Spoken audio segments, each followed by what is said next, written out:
Ayo, Pakatan, what a major cock-up.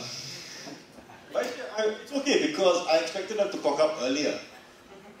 The fact that it took them 6 years is actually quite impressive. The three of them, very odd people together. To the fact that it took 6 years for a really major mess like this to turn up, it's for me fairly impressive. I'm quite impressed.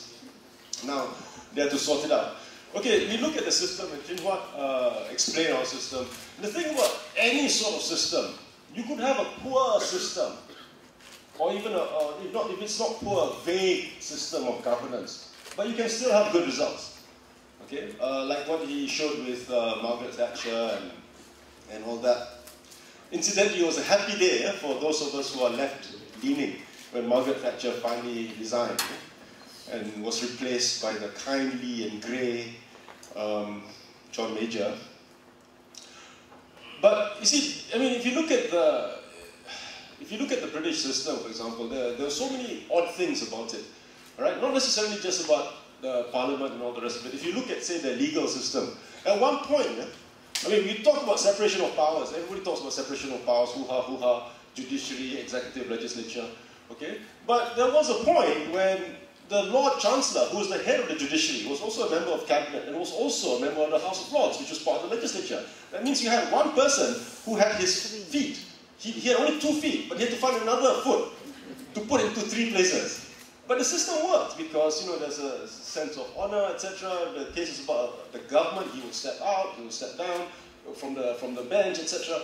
So it was a weird system, it was a vague system, it seemed to fly in the face of what we consider separation of powers, and yet the system worked because there was a sense of tradition, there's a sense of honor, it was in the DNA of the players.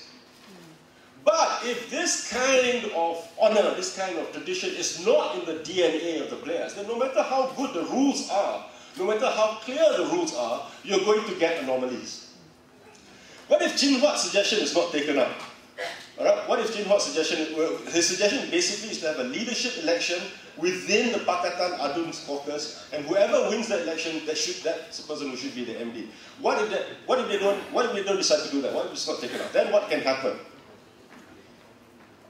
Well, basically, it's a vote of no confidence, lah. All right, because that's what it says in the constitution of the Selangor state. All right, because His Highness shall appoint as Menteri Besar to preside over the State Executive Council, a member of the Legislative Assembly who, in his judgment, is likely to command the confidence of the majority of the members of the Assembly. This is in Article 53. And in Article 53(6), if the Menteri Besar ceases to command the confidence of the majority of the members of the Legislative Assembly, then, unless at his request, His Highness dissolves the Legislative Assembly, he shall tender him the resignation of the State Executive Council. That should be the way. So if you have a vote of no confidence, okay, then you should just resign, your whole cabinet resigns, and then a new Menteri Besar is chosen. That is the process. Okay?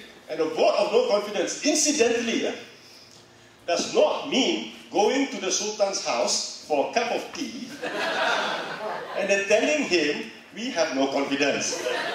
Alright? A vote of no confidence, if you look at the case of Stephen Kalongninkan, a vote of no confidence can only be ascertained on the floor of the legislature, not in the drawing room of His Highness, or whatever other room that they might have in their massive, beautiful palaces, which we must respect.